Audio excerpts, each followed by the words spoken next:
Welcome to Straight to the Point. I'm your host, Representative Joe Diorsi. In a world of long-windedness, I'm here to deliver you the capital news in 10 minutes or less. So, let's get straight to the point.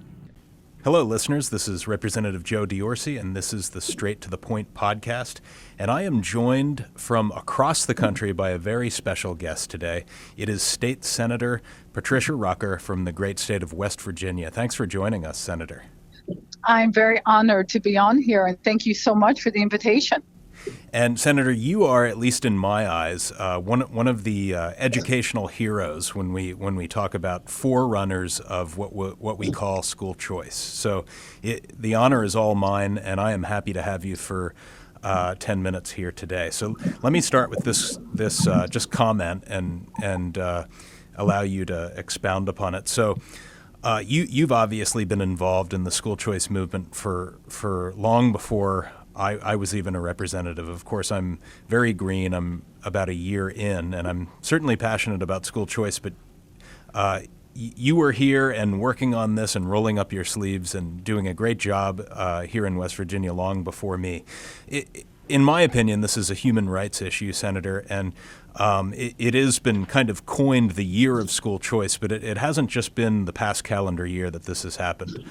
Can you just kind of talk about your work and when did the idea of school choice first become important to you? So I will tell you that I got into office wanting to improve public education, very passionate about trying to fix what I saw as the issues affecting public education, and that not every child was getting good results. And what I found was a lot of pushback and resistance and refusal to structurally change anything. And it was frustrating. There's no other word for it. But I myself was kind of forced to choose to homeschool my children because of the failures of my local public education system. And when I realized that the public education system in West Virginia was going to be difficult to really turn around, I then became an advocate for school choice, for giving parents choice like I had to either homeschool or private school or just find what worked best for their children while we continue to work on the public education system. The first attempt, I was a learning lesson. It did not go well, but I definitely learned a lot from it. And then the second attempt in 2021, we did pass a universal ESA. I believe that was kind of a template that was thrown down that other states could then really understand, we could just emphasize what's important for the kids and not necessarily what a system is wanting. Yes, and this ESA bill that you were able to get done in West Virginia in 2021 is actually similar to the Student Freedom Account bill that I am working on finalizing here in Pennsylvania.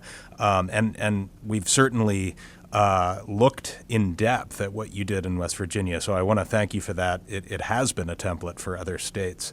Let me ask you this. So this was a lot of work. There were a lot of stakeholders certainly that worked with you, plenty that worked against you. What were some of the main obstacles as you tried to simply, bring just the novel idea of choice to students and families in your state?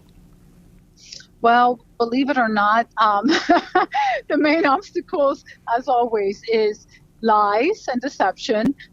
The unions, of course, attempted to try to make it, this is going to bankrupt the public education system. And there were legislators who wanted to claim that this wasn't really going to help students, that we're such a rural state, there aren't enough options out there, so this would not be of any use for them. And then there were some folks who just, again, anything different, they worry about. How are we going to do this? Well, I worked really hard, like you said, with coalition partners and research and data-driven groups to really get a picture that, no, this would not be the end of public education, not even close. The vast majority of families that have choice stay in their public schools. They're happy, they're satisfied. It's about 5% of the student population who is not happy and needing something different. So that certainly is not going to hurt public education overall. Additionally, we had the numbers to demonstrate that this would help all students. When you prioritize this child and not the system, you are basically communicating to the people of your state that what you care about the most is the individual. And to me, like you said, it's a human rights issue. What is more important than a good education? With a good education, you have the possibility to do anything. Yes. With your life. I agree. And, we talk about, if you talk nationally, of course, you have the national NAEP scores, and then there's certainly data that's specific to West Virginia and then here in Pennsylvania. And the scores are headed south, Senator.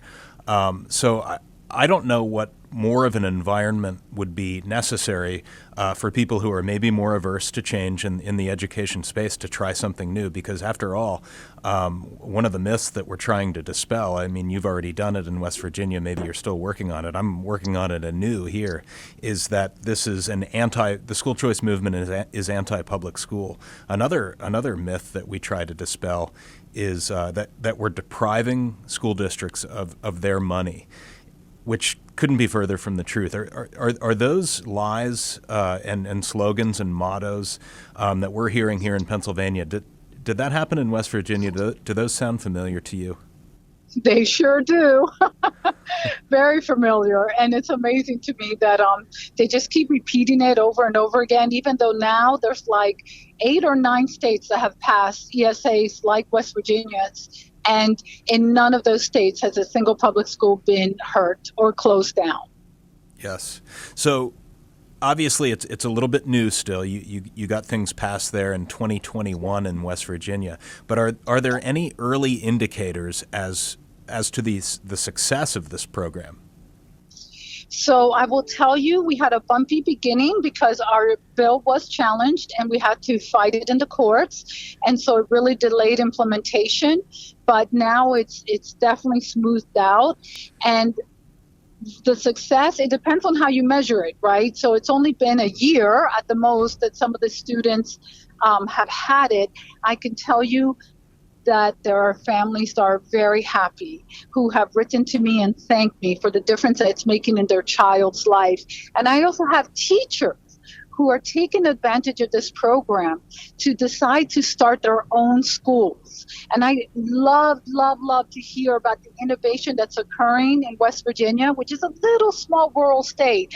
But folks are really starting to get creative about different ways you can give kids a great education. And it is individually driven, just the way it should be. Yes. So we're in the lightning round here. I have one final question for you. Okay. So obviously hindsight is 2020, but certainly if you were to do this all again, what are some things that come to your mind about things you've done differently? And secondarily, if you can kind of play the sage here and give me some advice as I'm just beginning this process on how I can do this effectively. So number one, collect your coalition partners, get your, folks who you want to help you involved. Folks like Ed Choice, American Legislative Exchange Council, Excel and Ed. I'm not going to name all of them because I know I'll forget some, but Yes Every Kid, Stand Together, all of those groups, they have data, they have information, they have lessons learned from other states. All of them have been involved in this movement for a long time. And what would I do differently? I will tell you that the implementation was tougher than what I thought it would be. And I had to then do kind of a cleanup bill to be more specific. So my advice to you, be as specific as you can get away with in your what you are requiring the implementation to look like. Because unfortunately, if you're not specific, when it's broad, they tend to interpret it against the families, not for the families. Excellent advice, and I thank you so much, Senator, for joining me. You are truly one of the national forerunners for school choice. I'm glad to have met you and glean whatever I can from you. Thanks again for joining me on the Straight to the Point podcast. Anytime, and good luck with your endeavors. Thank you. Senator Rucker, state senator from the great state of West Virginia. This has been Straight to the Point. Visit repjod.com/mypodcasts.